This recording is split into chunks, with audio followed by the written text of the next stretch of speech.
Welcome to Educounting, where we're passionate about financial education. This video is about obtaining your CFP. Requirements for the CFP exam are standardized across the country, and it doesn't matter where you live. The CFP board, which sets and enforces standards for the CFP certification, identifies the 4 E's, which are education, exam, experience, and ethics.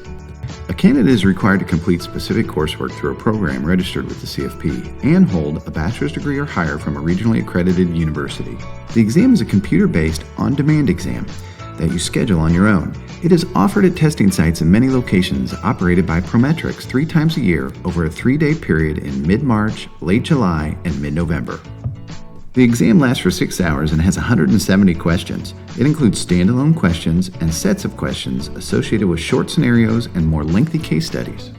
There are approximately 6,000 candidates that sit for the exam yearly.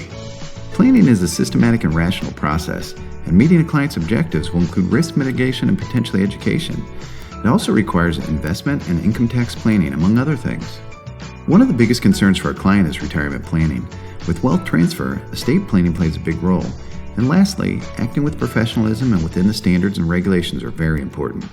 The pass rates are in the 50s and 60s and are based upon the passing criteria outlined by the CFP board. However, you will receive your preliminary results on your computer screen immediately following the exam.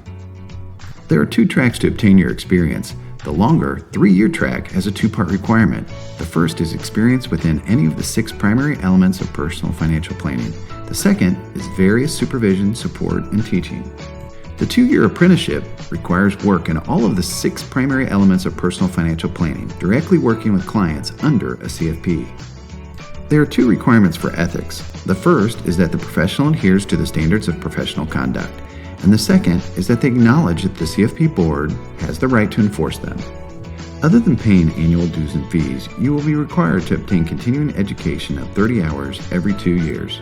If you work through those requirements, you will be on your way to a CFP. Thanks for listening.